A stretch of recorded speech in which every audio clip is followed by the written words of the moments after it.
Good morning, everyone, and welcome to the latest of our FrenchEntrée webinars. My name is Zoë Smith. I'm digital editor of FrenchEntrée. And in today's webinar, we're going to be looking at where to start with buying in France.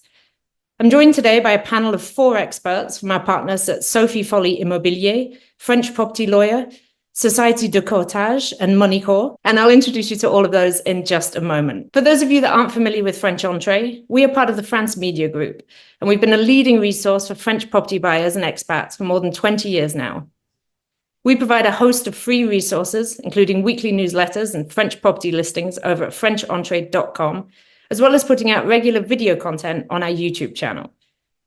We also have the FrenchEntrée members service, which provide extra help and guidance during your journey of buying property and moving to France. We have 2 levels of membership: Essential, which allows access to our exclusive members content and everything you need for your property buying journey, and our Plus membership, in which you'll have personal guidance from our property and relocation advisors. And if you want to find out more or you're ready to become a member, then you can do that at FrenchEntrée.com/members. Okay, let's jump into today's webinar, where we're going to cover all the basics of buying French property. We're aiming for a runtime of around 1 hour today, and each of our speakers are going to give a short presentation, after which I'll be putting some of your questions to them. Okay, without further ado, I'd like to introduce our panel of experts. A big thank you to all of you for joining me today. Okay, so first up today will be Sophie Folley, founder and director of Sophie Folley Immobilier, who'll be talking about the French property market and offering some expert advice for buyers.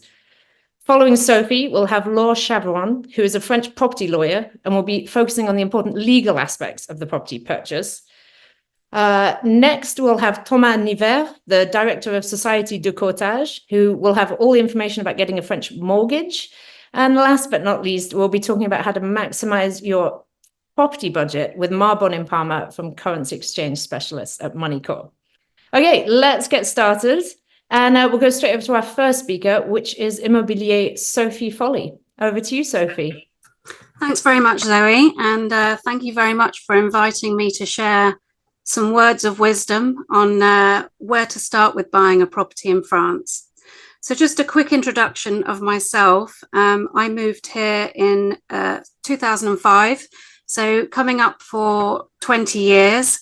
I was only coming for 2 years, but then I met my husband, and let's say it's just terminal. He's no interest in moving to the UK, unfortunately, so we're here. But I came over to work for another agency and then set my own business up 10 years ago. So I've been doing helping people buy property in France for nearly 20 years, both international clients and French. So quite a bit of experience behind me. So where to start? I would always say the first place to start is location. So you need to decide, where do you want to be? And factors that are going to guide you in that are, for example, what kind of weather are you looking for? Obviously, if you're looking for hot, dry climate, then you need to be looking in the southeast. But also looking at access points to the area that you want to be in.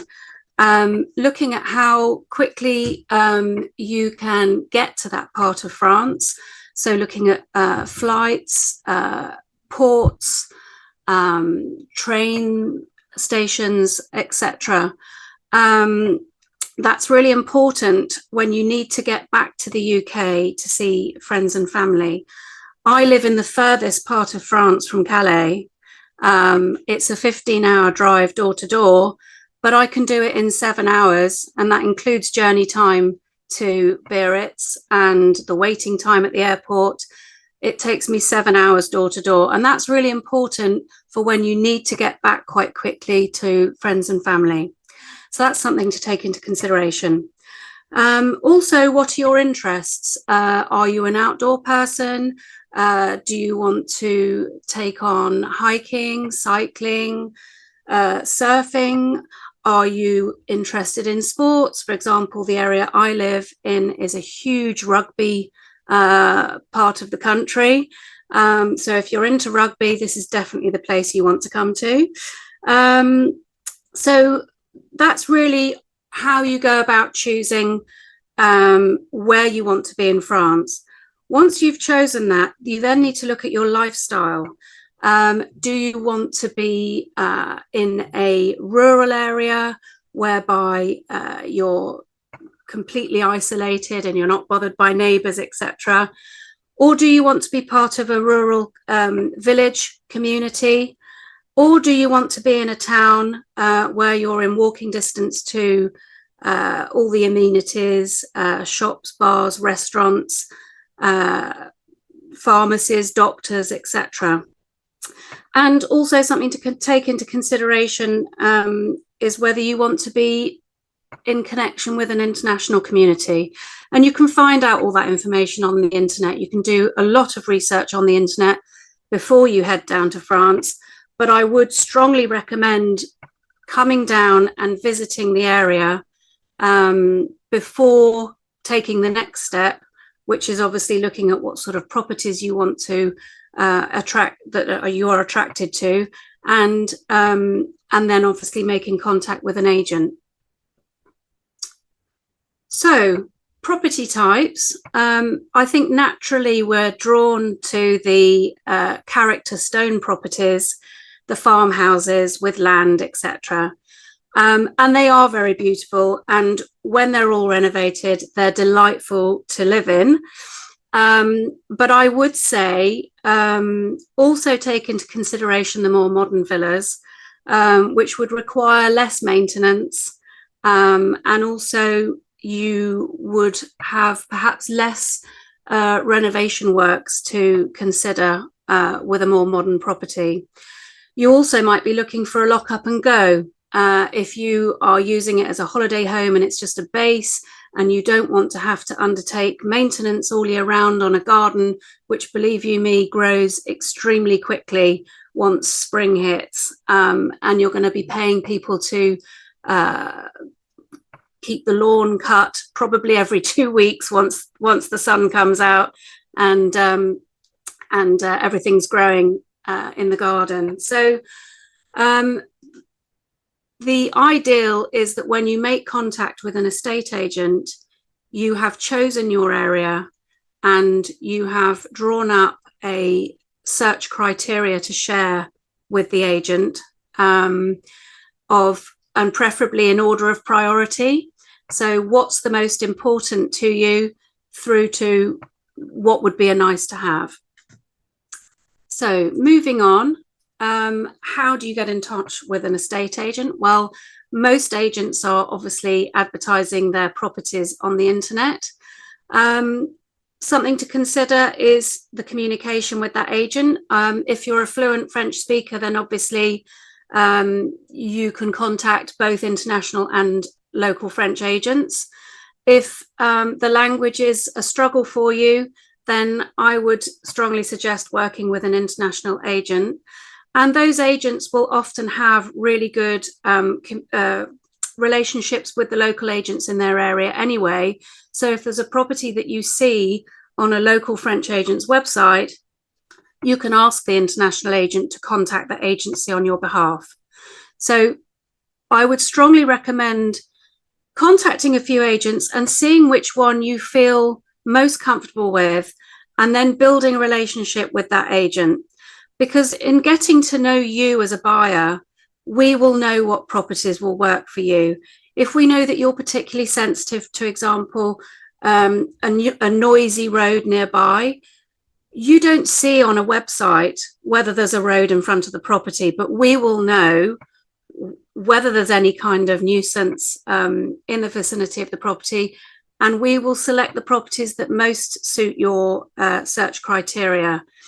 So that's basically what I wanted to say to you today is location, type of property, build your search criteria, then get in contact with your estate agent, and hopefully you'll find the dream property. Last but not least, I just wanted to touch on the current property market. We are coming out of a 2-year lull, if you like, in the property market. It's been a very difficult couple of years, and that's been due to the economy in general, cost of living crisis, banks not being so open to lending. And so now we're coming out of this, we're seeing a lot more activity. Prices are holding because there's fewer properties available than prior to COVID. We certainly in our area, a rural area, we saw a lot of the city dwellers fleeing the cities and buying up the rural properties. And so prices have held their value because there isn't a lot of selection. There isn't a lot of choice. So the activity is increasing. My advice to you would be, if you see a property that you like and you've visited it a couple of times and it ticks the boxes and you feel very comfortable with it, work with your agent to put a proposition forward that you are comfortable with. Leave the agent then to do the negotiation, and but do not hesitate. There are a lot of the properties that you will visit will not be on exclusivity arrangements with the agent. They will be with several agents, and unfortunately there is no control over the viewings. So if you see something you like, I would say go for it, and don't hesitate, because the activity is really starting to pick up. There we go. Thank you, Sophie. Lots of really good advice there for people. Let's have a couple of quick questions for Sophie. Not much going on in the Q&A box now, but I have got some questions that people have already sent in, so I'll just go over to them. If you do have a question for Sophie, make sure you pop it in the Q&A box. Okay, can buyers work with multiple estate agents in France? And is this something you would advise? Yes, they can. You can work with as many agents as you like. But as I said, I think it's really important to build a solid relationship with one estate agent who really gets to know what you like, what you dislike. And it's a question of not wasting your time visiting hundreds of properties when you can work with one agent and perhaps visit 10 or 12 and find one that really works for you. Yeah, that makes sense. Okay, let's have one more question. I have a limited budget and I'm looking for a renovation project. Can you still find a bargain in France? And do you have any advice for where to find these kinds of properties? You can find bargains. They're quite hard to find these days, but they are around. And again, it comes back to building a good relationship with an agent, because they will then keep their eye out for, it won't necessarily come up straight away, but they will have your criteria to hand. They'll have your budget to hand, and when something comes up, and it's often in the case of maybe a distressed sale where it's an inheritance and it's costing money to keep for the inheritees to keep the property maintained, etc., and they're happy to let it go for perhaps a sub-market price. But only again, it's working with an agent, and the agent being on the ground and looking for that property for you, and then bring it to your attention when it comes to market. So yes, they are around, but you need help in finding them. Okay, that's good advice. Right, I'm going to move on to the next speaker. I noticed there's a couple of questions just come in the Q&A. We will come back to these at the end, so stick around. I will put them to Sophie in just a little bit. Okay, thank you, Sophie. Let's go over to our next speaker now, which is English-speaking French property lawyer Laure Chaveron. Over to you, Laure. Good morning, everyone. My name is Laure Chaveron. I am a French property real estate lawyer. I was admitted to the Paris bar in 1995. My office is in France, in Nouvelle-Aquitaine, more precisely in Limousin. And I help British clients for more than 15 years. When you will start your house hunting in France, you will face multiple challenges when making a purchase. This will be related to your lack of knowledge of the language, of course, your lack of knowledge of French law, and most important, the differences between French law and English law. For example, we have suspensive conditions. We have tontine. It's not easy to remove someone from deeds here, so you have to talk about property structure with your legal advisor. And we have no building survey. So let's start with the property buying process in France. The main differences are it's a longer process. It will take 2 to 3 months. A little bit more if you apply for a mortgage. As a buyer, you have an earlier protection because here there is no gazumping. As soon as you have signed the preliminary contract, as soon as the cooling off period has ended, you are sure that you will buy this property. In France, we have mandatory property surveys paid by the seller, but there is no building survey. It doesn't exist. The role of the notaire is also another difference because the notaire role is distinct from that of a solicitor. A notaire is here to draft a legal document to collect the taxes, but he will not protect your interest. You have to remember that he has been appointed by the French government and that he is just here to draft a perfectly legal document. He is usually impartial and he will reply to your questions if you know what to ask. And the last important thing is that a French property is not sold as seen as in the UK. So it's important for you to have an independent legal advice where the advisor's remuneration does not depend on the success of the sale. You have to remember that if you pull out from the sale for any reason, the notaire will not get paid. My services as a lawyer is that I provide expert guidance to English clients buying property in France, and my goal is to ensure their investment is secure and aligned with their inheritance and tax plan needs. I provide independent legal advice similar to an English solicitor. So let's start with the buying process. You already know the first 2 steps. You make an offer, it is accepted. You sign a preliminary contract, compromis de vente. After you have 10 days, which is the cooling off period, I will explain later what it is. You pay a deposit, and at the end, you sign the final deed of sale. The time frame between preliminary contract and final deed of sale is between 2 to 3 months. And as I said, could be more if you apply for a mortgage.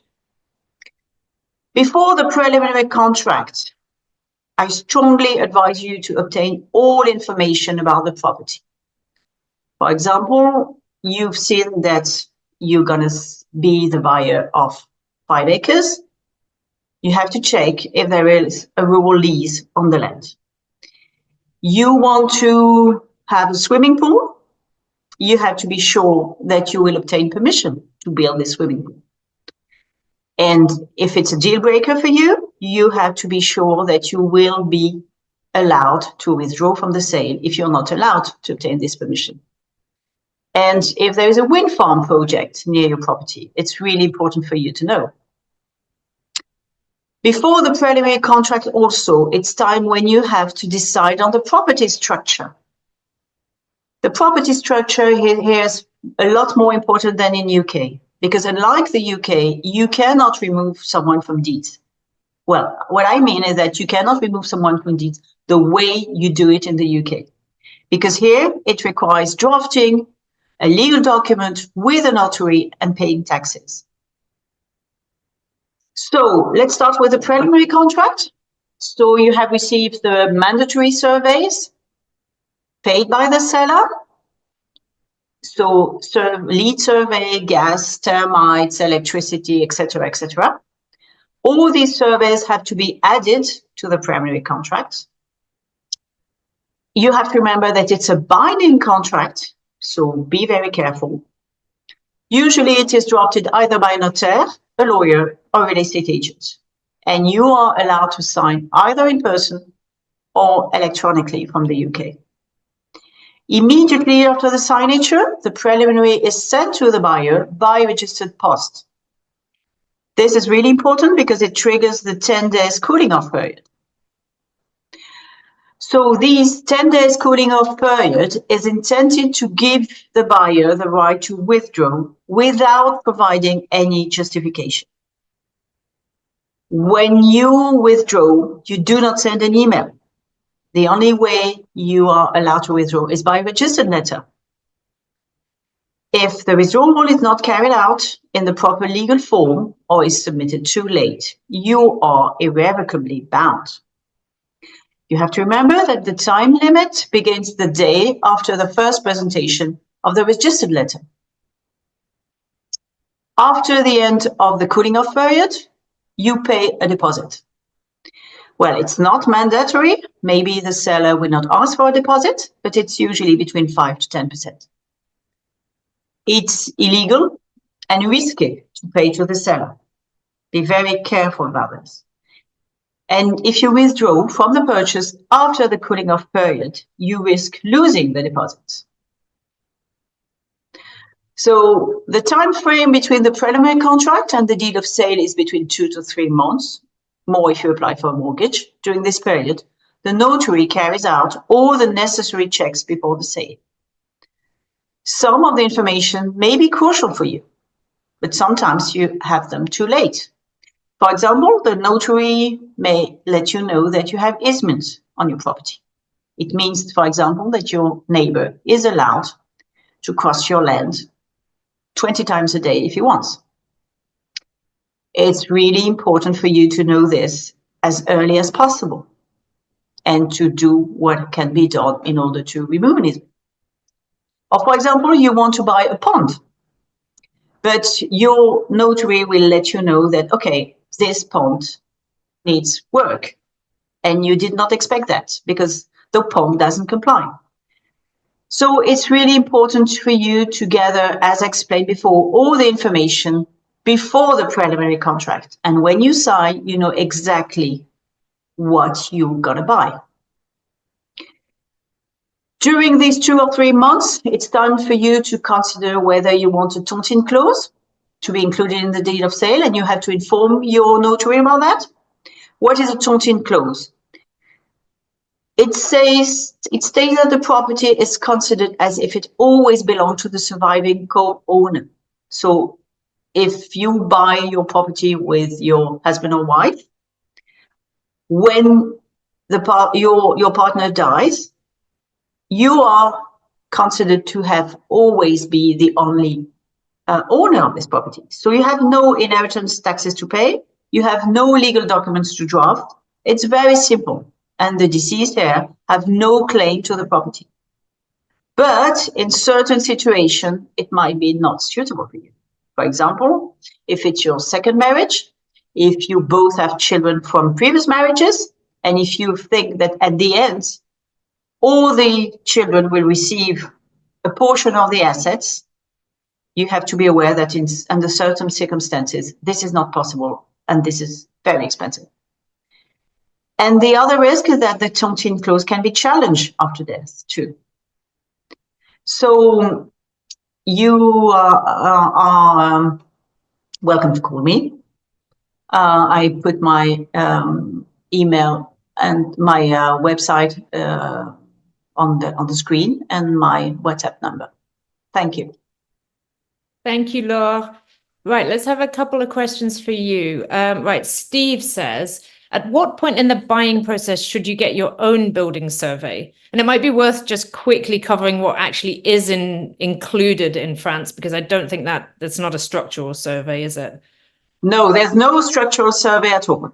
It's possible you find building surveyor, UK building surveyor in France who can come to your property. The problem is that when you have a building survey, you always think that it will help you to negotiate, and it will not. Because the French know nothing about building survey. So when you will come with your building survey, they will say, okay, this is your point of view, this is what you think, but we don't care. So it may cost you probably 5,000 euros. It's difficult to find someone, but at the end, you get nothing.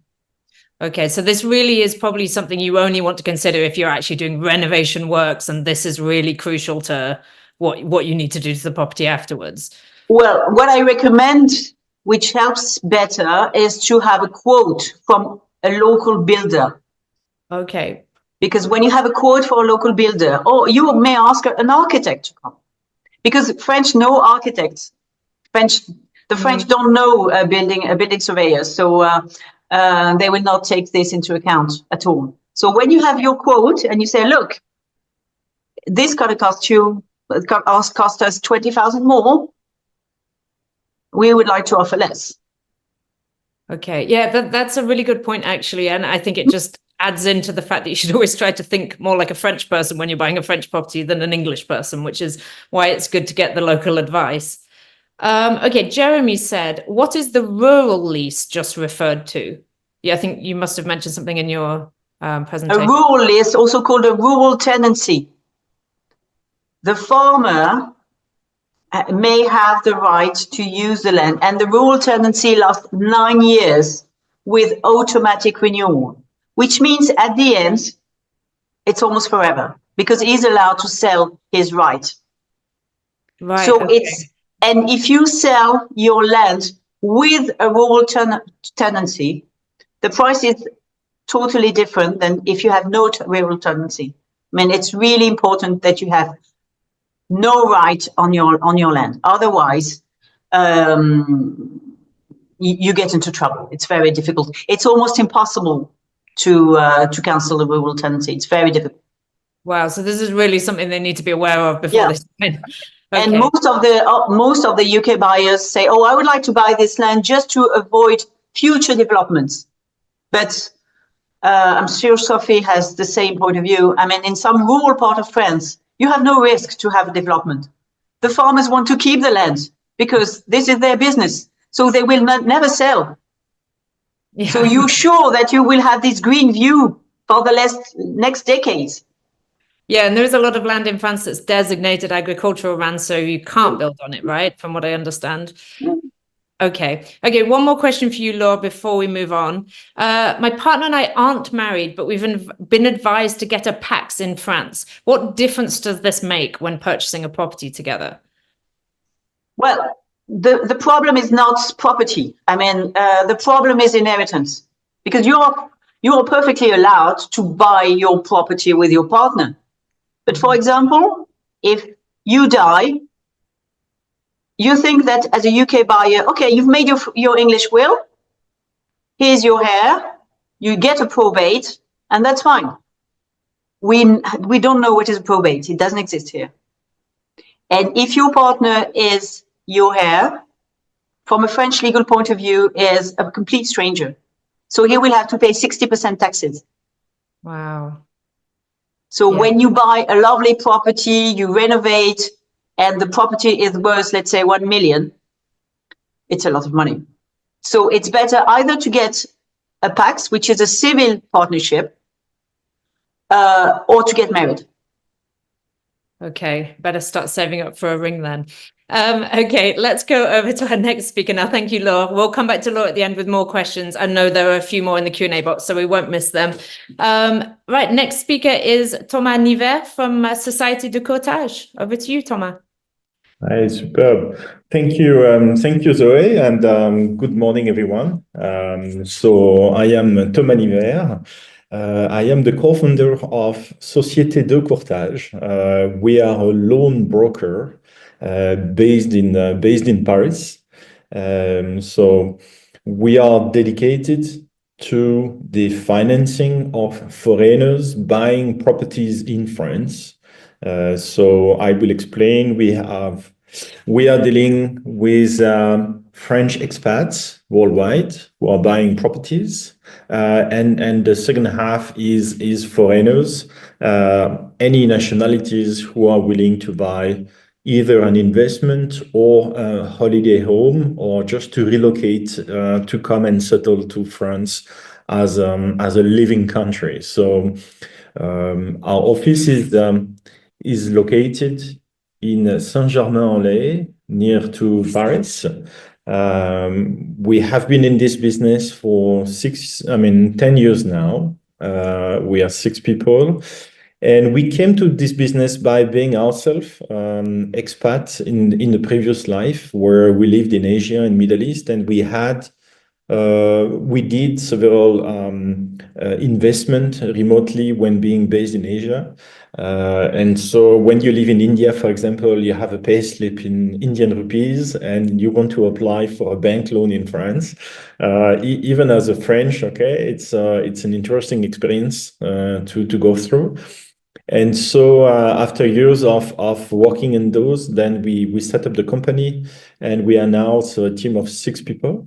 We like to be really focused for our customers. Our customers are not understanding properly the rules and the custom in the real estate industry. So we like to also provide a lot of guidance towards explaining how is the overall process happening and what are the next steps and so on and so on. So we pay attention to that.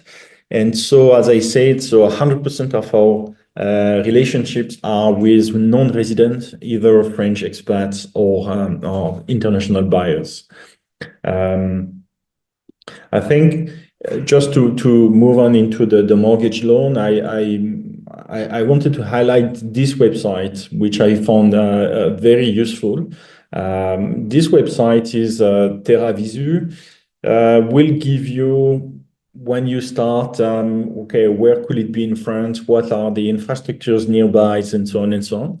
On the left-hand side, you have a lot of menus where you can sort out location based on the proximity to railways, to highways, to pharmacy, to hospitals, to universities, and so on and so on. So it's a really fantastic tool to even once you have identified a location, to understand what are the pros and cons eventually of this area.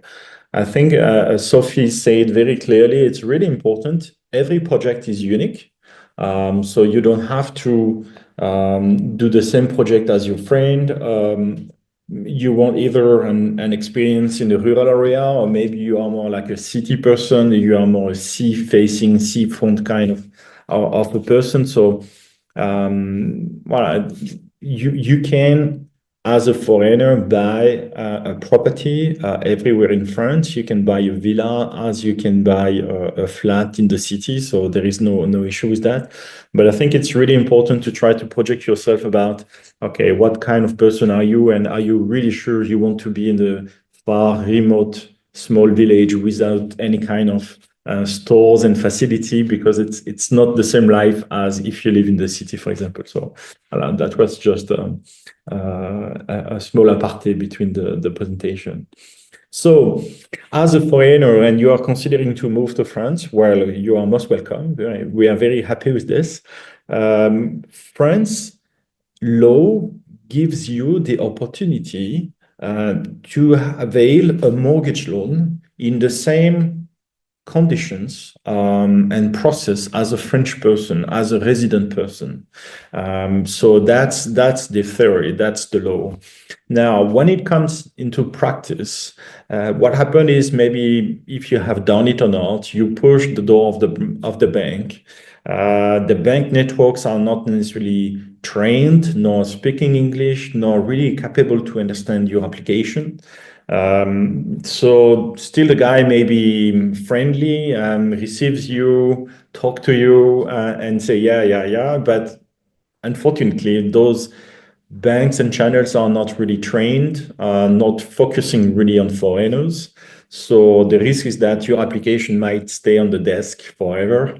And that's a source of a strong frustration for you.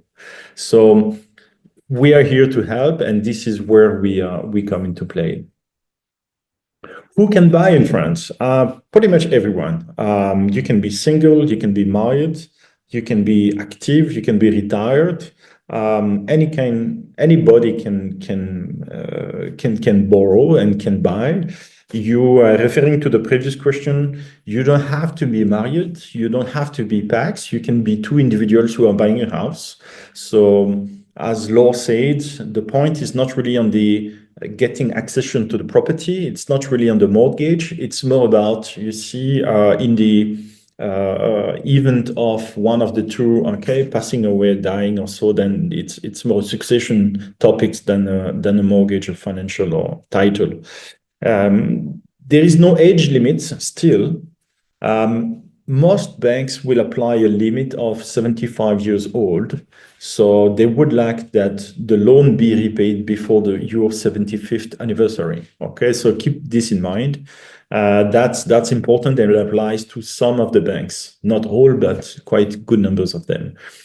What can you buy? So as we said, you can buy a flat, you can buy a new build, you can buy even a farmhouse.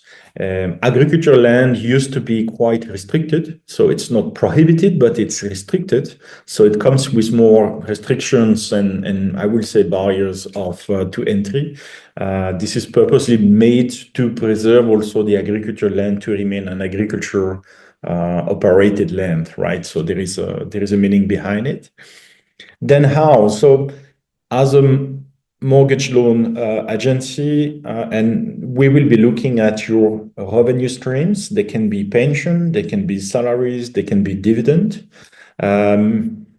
It's easier, of course, if you are employed, if you receive a monthly salary, okay?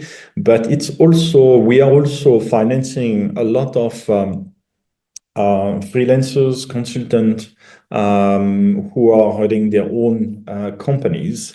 So they do not have necessarily a pay slip, but they have a yearly books of what the company is doing, and based on this, we are also capable to get and secure the loan.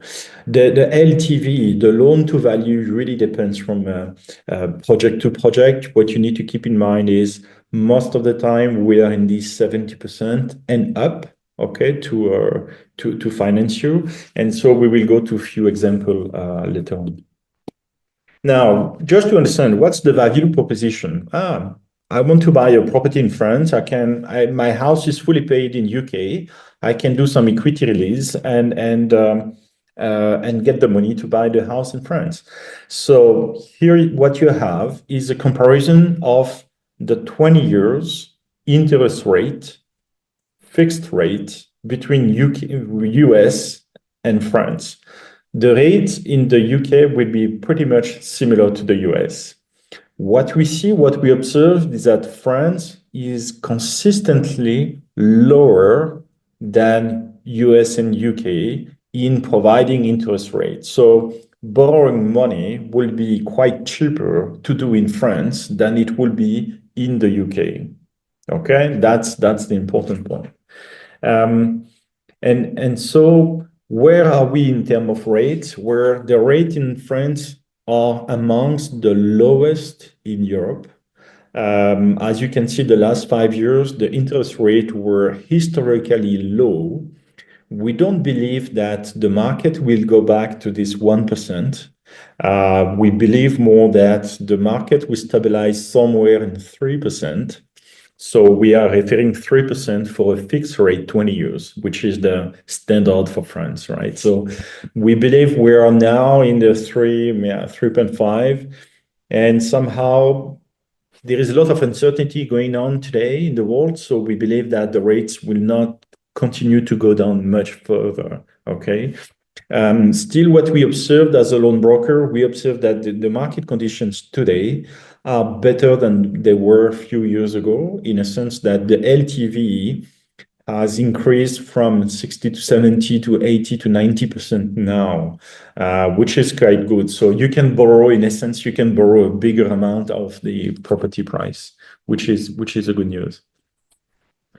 Coming back to the cost of money, if you compare, for example, a mortgage loan in France, today we will be not 3%, but probably 3.5, where an equity release on your house or your property in the UK will be probably between 6 to 7%. Okay, so In one hand, as Laure said, the process of applying for a mortgage loan in France is about 3 months, okay? And you have to provide a lot of documents. But somehow it's worth it because you save a lot of money on the cost of the operation. So when you do it, you can see the total interest between the two projects. So that's what you will be paying between the two, right? So I think it's worth it to try, and at least the money saved is quite significant. Now I'm going to give you 3 examples which are made on 1 million euros worth property. What we want to convey here is that there is different ways, okay, to build and shape a mortgage loan in France. The LTV can be of a different level, and also it can be an interest only on amortization loans, depending of what you want. So the first example, what we have for UK and US resident today is like a 20 years loan, 100%. So here you provide 40%, 400,000 euros of or equivalent to the bank. This money will be invested, okay? And the bank will give you 1 million euro to pay for your property. Okay, you see the loan interest and the monthly installment. A second option is also to go on the 20 years loan, but this time you have only a 70% LTV. So you don't deposit money into the bank, but you put 300,000 into the project. Okay, so this will automatically lower your interest and monthly installment. But again, it all depends of what you want and how you feel about the options. The third one, and this is available, don't mistake me, this is available, I will say, from 1 million and above, okay? We can go on interest only, where for 10 years, if you deposit 500,000 euro of cash or equivalent in shares, okay, the bank will give you 1 million euro. So here, this is also a good option. You come to France, you want to enjoy, you may not think that you are here permanently or forever, right? So 10 years is long enough to enjoy. It's long enough to feel and experience the French way of living. And so at the horizon of 10 years, you have the choice to either refinance or sell the property. So as you can see, the loan interest and the monthly installment is also the cheapest option. Okay, so that's something that we offer and we do quite often for international customers. Just to move on, we developed a customer's journey that goes into 4 steps. Okay, these are 100% remote, so we do everything to Teams and so on. It's wonderful. Okay, and the process takes about 3 to 4 months, depending on your country of residence and other paperwork to be seen. Okay, here we are at the end. So I thank you very much. There is the website that you will see on FrenchEntrée, or you can click it on the QR code. Thank you.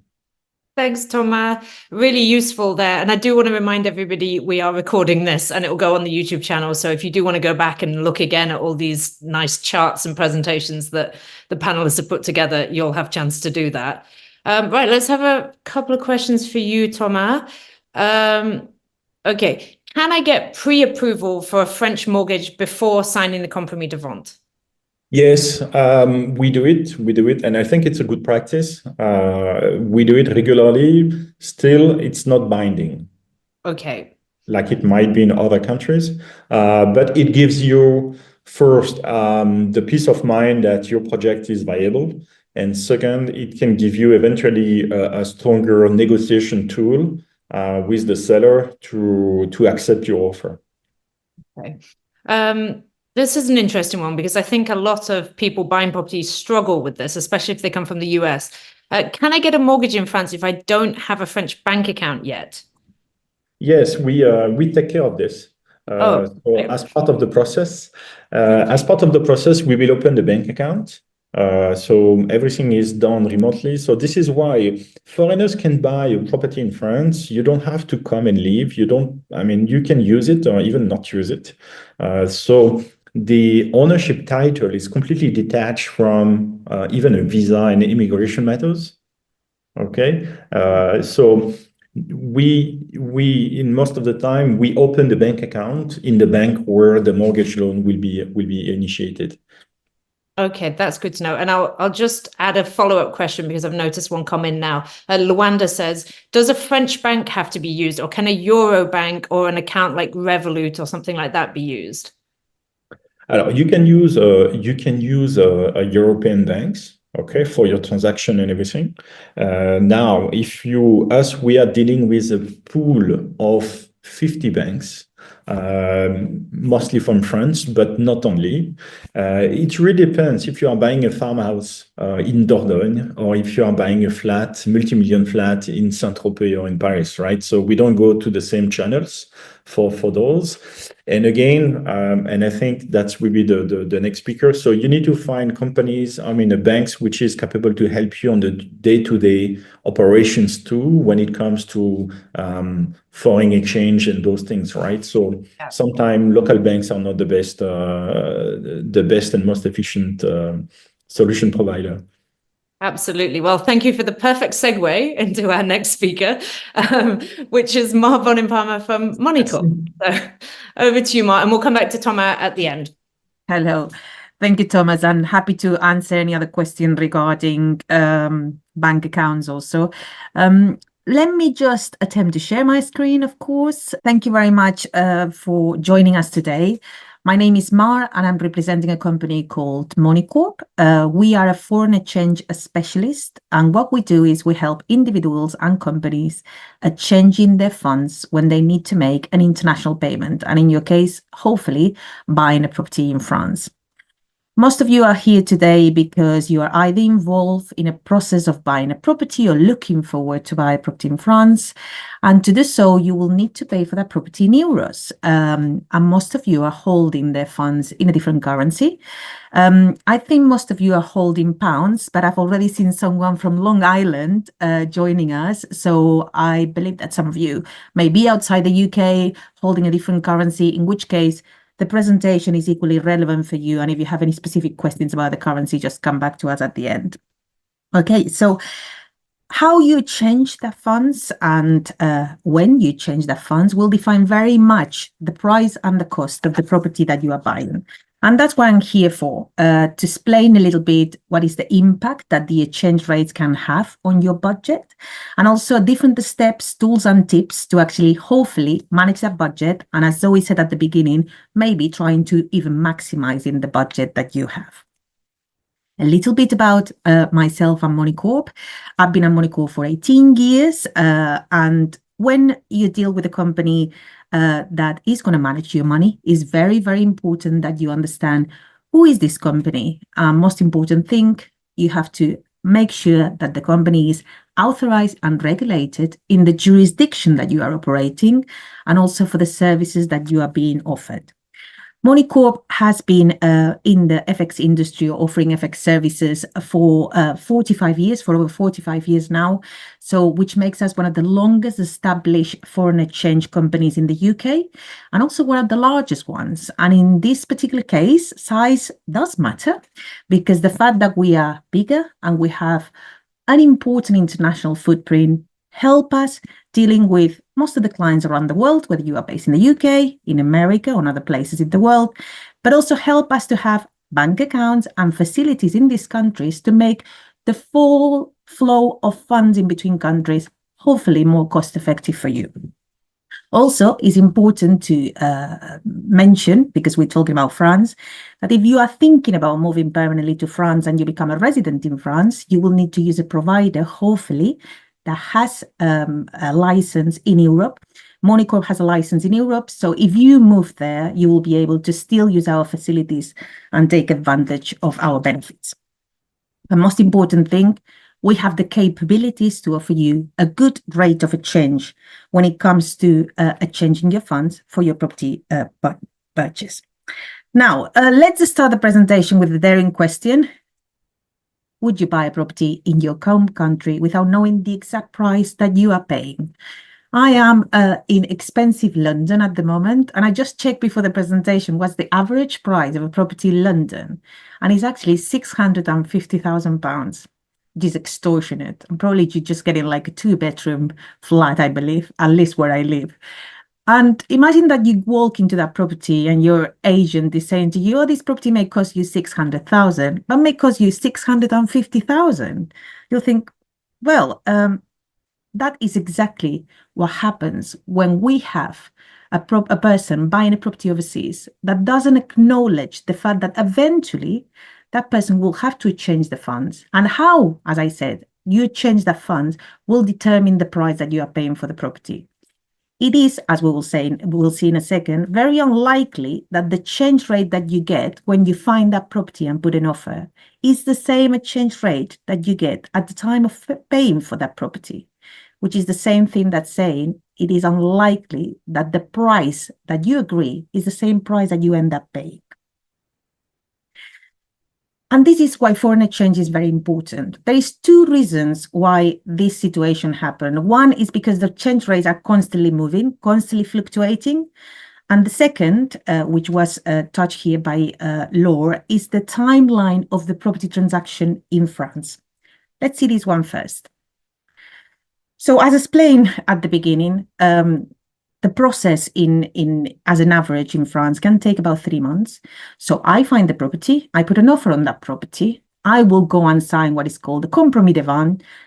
At the time of the compromis de vente, the seller will normally ask me for a deposit that usually is 5 to 10%. And then usually 3 months later, there's going to be a completion where I sign the title deeds in front of a notary, and also I pay the rest or the balance of the purchase price. So is this gap in between the deposit and the completion, which usually, as I said, is 3 months, which poses the bigger risk for the budget of a property purchase in France. Just bear in mind that if you are buying off plan, this timeline can be much bigger, sometimes even years, in which case the risk is even bigger. And also, the other reason is because the change rates are constantly on the move. I put here a graph for the movements that we have seen in between the sterling and the euro in the last 5 years. I brought 5 years because I think it's very interesting to see the dramatic change that an event like COVID caused in the markets. When COVID came, we went from levels of 121 to a level of 105. So if you can imagine that timeline and someone involved in a property transaction where they have paid the deposit at maybe 121 and suddenly they are forced to complete for that property at levels of 105 is a drastic drop. Just for you to quantify that, the level of that drop, for someone buying a property for 250,000 euros, there would have been a difference of £31,000. Now, in the last year, we haven't seen that dramatic fluctuations, but we still have had a lot of volatility. Last year, as an example, the higher rate was at 121, the lower rate was at 115. So in the same example that I explained, we are still facing a difference of £10,000. So it's not something that we should ignore or not acknowledge. Now, what is going to happen? I suppose that this is the $1 million question. We don't have a crystal ball, but we understand a little bit how the market operates, what things are influencing the market. And it seems that the trend right now with this particular pair is that the GBP or the sterling is going to hold strong against the euro. There's more things supporting the sterling right now that we have supporting the euros. So experts believe that this trend may continue, providing that the economic growth of the UK is still sustainable and as forecast, and we could see levels of 125. So right now we have a level of just below 121.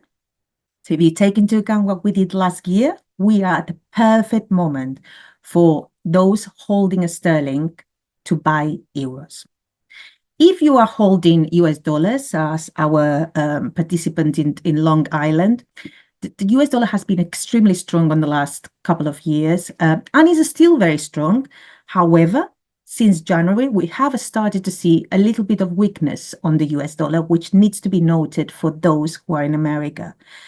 It's important to plan and to take into account how this weakness can be affecting. And also, we have two major events affecting this currency pair. One is Trump and the tariffs that are particularly going to be affecting Europe. They haven't yet have an impact, or we haven't seen the impact, but certainly there's going to be an impact on the European economy. And the other thing that probably is different from the last time I delivered this presentation is Ukraine. There has been quite a lot of news this week coming up positively because they think that the recent intervention could finish the conflict, in which case we support the euro.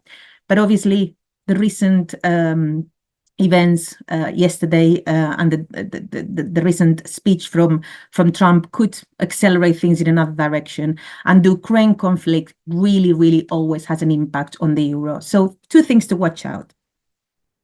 Now, how to manage effectively all this exposure? As I said, we don't have a crystal ball, but there's a couple of things that we can do to kind of manage more effectively that. One is to get a good rate of exchange. I think that Thomas mentioned that in his presentation, and I will agree. To get a good rate of exchange, you don't go to your high street bank. High street banks do not offer a good rate of exchange. Usually, if you compare a high street bank rate with one rate given by a foreign exchange specialist, there's normally an average of about 2% difference. So regardless of where the rate is, going with a foreign exchange company rather than a high street bank usually will show you a saving. Also, there is not only one way of buying the currency. So usually if you exchange your funds through an online platform or you go to your high street bank, you will get the rate of the day. That rate is agreed and the deal is executed. There's other ways of buying the currency, and that will depend a little bit of your timeline, your attitude to risk, the liquidity of funds that you have, where the market is. So understanding these options and understanding the market with the help, hopefully, with a specialist that will not charge you anything for their guidance will make a difference. So a rate is good, a rate at the right time is even better. And finally, make sure this, I'm going to mention this again, that whatever company you use is actually regulated and authorized to offer you the services that they do in the jurisdictions that they do. Now, I don't have, because otherwise Zoe is going to kind of send me a message or put in an alarm, time to describe all the options that we have to buy the currency. But I'm just going to touch on two options that are probably the most popular options with property buyers. One of them is fixing the exchange rate. Can you fix the exchange rate? Yes, you can. A forward contract will allow you to fix the exchange rate in advance, even 2 years before a payment is due. And on my view, there's two reasons why an overseas buyer will fix the rate of exchange. One, to give them the peace of mind. So I am finding a property to buy, I pay my deposit, and I fix the whole rate. So I know exactly how much this property is going to cost me. I fixed the price, right? And then there is another reason.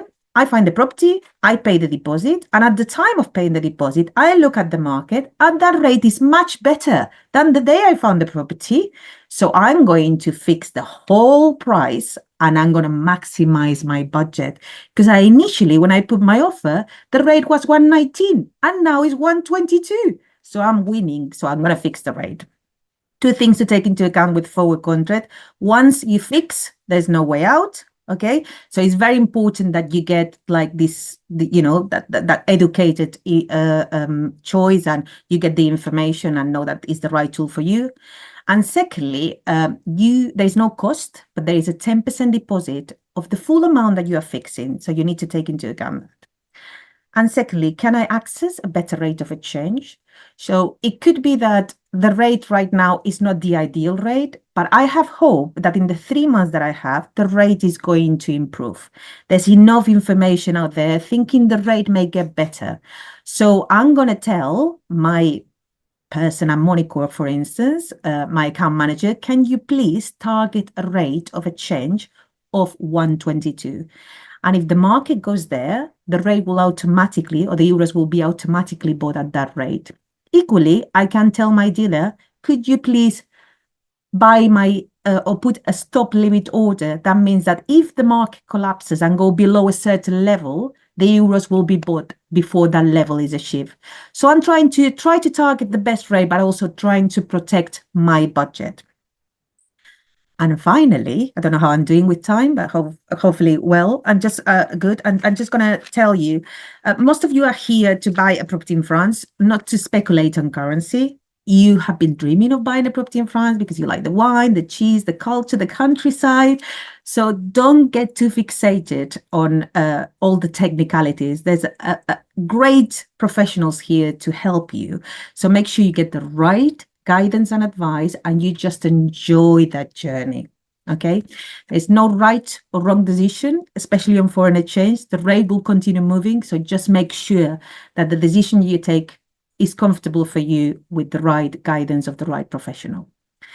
And that's it. I have an email address here just in case you want to send me any inquiries. Otherwise, you can go through FrenchEntrée, and I believe we're going to have maybe some questions now.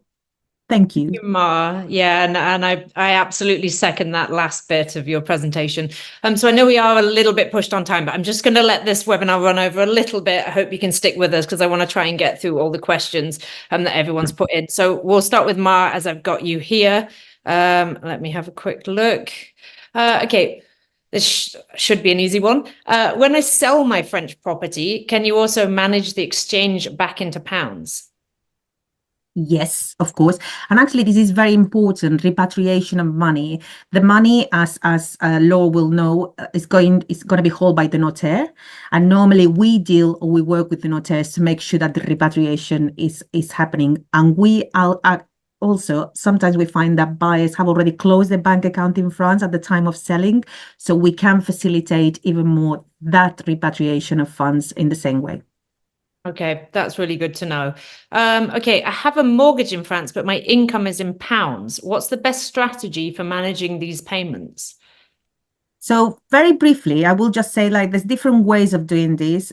Again, it depends on how risk adverse you are. At Moneycorp, we can offer a solution by which we can fix up to 2 years of mortgage payments at a particular rate. So if you are very budget sensitive and you don't want to have this fear that the rates are going to move and your mortgage will become more expensive, we can do this for you. Otherwise, we have a lot of clients these days that are quite savvy in the markets. They like to follow up, and when the rate is moving, they just buy a larger amount, they deposit it in their bank account in France, and they just let the mortgage run. It depends a little bit of your attitude to risk and what you want to do. You can automate the payments and fix things, remove the risk, or you can just get a bit of guidance and see if you want to do this every quarter. But in any case, it's important that you take into account that mortgages will have to be paid in a different currency, and therefore that can increase your cost. Yeah, great. Okay, great. Thank you, Mar. Right, I'm going to try and race through as many of these questions as possible, so I'll just keep firing them at you. Okay, let's start with Sophie. I have Luanda who says, is an agent open and honest about the prices required for updating swimming pools and cesspits of rural properties, as seem to gloss over these prices? Okay, so obviously the estate agent should be open and honest about these prices. What I would suggest in any event is that they obtain quotes for the works. The agent can help with that because they will have contacts to be able to provide those quotes. Concerning the septic tank, a lot of notaires will ask for quotes to attach to the compromis de vente, so that the buyer is informed of the amount that they will need to spend to bring the septic tank up to conformity, because they will need to do that within the year following the purchase. So that's very important. Mm-hmm. Okay, thank you, Sophie. Just one more thing to add, in addition to what Sophie said. Yes, it's totally true that sometimes you have quotes, but in some part of France, you will have to do another soil survey, because, for example, you have granite, such as in Brittany or in some parts of the south of France. So you will never know how much it's going to spend you exactly in some other parts. You have to be very careful. You will see everywhere on the website that, okay, one septic tank is 10,000 euros, but sometimes it's a micro station allowed, not a septic tank. Okay, thank you for clarifying that. While I have you, Laura, another question for you. Sue says, at what point in the buying process should you engage a lawyer like yourself? As soon as possible, because if you sign the preliminary contract and after the end of the 10 days cooling off period, you are bound. And if you find something and you want to withdraw, it's impossible without huge consequences. And since before you sign. And as I'm a lawyer, but I am passionate with real estate. So I started to act as an agent 7 years ago. And I'm also selling property and I have access to database. So I can help you also to negotiate a better price and put a realistic offer. Okay, great.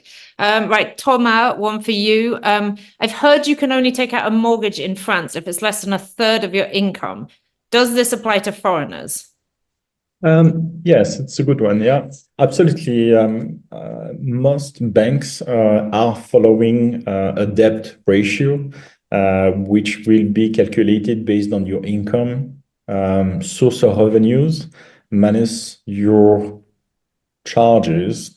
We will take your ongoing loans and maybe your rent.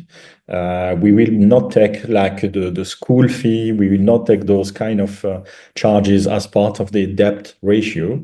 And then it's a 30% still. The beauty is that each bank follows its own formula on the calculation. So that's where it becomes, that's a French way. So that's where it becomes complicated in the sense that some will take into consideration your growth income, some will take your net income, some will, if you have rental incomes, some will take the full amount, some of them will take only 70% of them. So yes, there is a 30% debt ratio after project to be respected. There is a small buffer, okay, for negotiation there, but that's what applies to most banks. Okay, that's good to know that it's not a sort of hard figure. Okay, Mar, let me find my question. I'm buying a property in France, but I need to sell my UK home first. How can I manage the currency exchange to avoid losing money if rates change? Oh, are you muted, Mar? There you go. I believe in your case, you need the funds from your sale to buy in France. It's quite tricky because then your assets or your funds are being locked in that sale. So that kinds of, unless you have 10% kind of save elsewhere, it's going to be difficult for you to fix that rate. Otherwise, a part of that, you can just continue guiding a little bit. Like you can use a foreign exchange, especially like us, to just understand a little bit where the rate is and when the rate is going. So you know that if things are changing, you can act on something. Just remember, you need 10% to fix, but not everybody needs to fix. Okay, so it's just about keeping in touch with what the market is doing. However, it is true that if suddenly the market was to move and you didn't want to take that fall, some kind of action will have to be done. For instance, you don't need to fix the whole thing. You can decide to hedge the risk and fix half of it and let the other one. So there's different solutions you can do depending on your budget and your circumstances. But it's tricky because if you depend on that sale of that property and your funds are there, you have to go very careful about the things that you are committing on, because you don't want to find yourself in a situation where you're bound by a contract and the funds are not ready. So we can also guide you on that. Great, thank you, Mark. Right, I'm going to try and squeeze in a very quick one for each one of you, and then we will wrap this up. Okay, Sophie, what are the ballpark agency fees and deposits if we make an offer? Okay, so I saw Thomas' response to this question, and I think the point to make is that the agency fees differ in various parts of France. So I did a quick search on ChatGPT. In Paris, they are between 3% and 8%, which is what Thomas answered on the message. In our area, they're actually between 6% and 10%. Our agency fees are 5.5%, so we just tuck under the lowest fee. But they clearly vary all over the country. So every estate agent must have their what's called their barème on their website. You must be able to access it within 2 clicks. So you should be able to see what your agent is charging in estate agency fees on their website. Okay. In terms of deposit, the deposit can be anywhere between 5 and 10%. In our area, it tends to be 5%, but I don't know, Laure, whether that changes in other areas. Oh, it's exactly the same. It could be higher. There is no regulation about that. So it could be, if you want to offer more, you're perfectly allowed. Okay. Okay, that's interesting. I think that's a really important point to make, is that things do vary a lot across France. So it is really important that you get local advice rather than just taking the price of Paris and assuming that applies to everywhere. Laure, how long does it take on average for a property sale to go through in France? Well, if you have no mortgage, if you're a cash buyer, it's usually between 2 to 3 months. It could be a little bit less. Okay. But it's usually the notaire needs to do some checks. So it's usually that time frame. Okay. And in addition to what has been previously said about the chain, you have your property in UK and you want to buy them. We could put a suspensive condition, which means that, okay, you buy this French property just when you are sold your UK property. And if you don't sell, or if you say later, you will not be forced to buy the French property. Okay. Right, I'm going to try very quickly to add these last 2 in. So, Thomas, what kind of paperwork do I need to apply for a French mortgage? We don't need to go through everything, but what are the key things people need to have on hand? Everything. Of course, I knew you would say that. It's No, France. let's be frank. It's very intrusive. Sometimes foreigners are very frustrated on this. So it's your état civil, your IDs, your income, bank statements. It's quite wide. So we can go sometime to your wedding certificates and so on and so on. It goes quite far. They give money cheaply, but they want to see everything first. Yeah, that's true. Okay, last one for Mar, and then we will wrap this up. How long does it take to open a currency account with you? And can I open one without making a transfer yet? Yes, that's something probably I forgot to tell you. Opening an account is actually free of cost and doesn't involve any obligation. I suppose that the advantage of opening the account as soon as you want, because most of our people looking for a property in France, they actually open the account sometimes even before they have found the property, so they get familiar with the rates.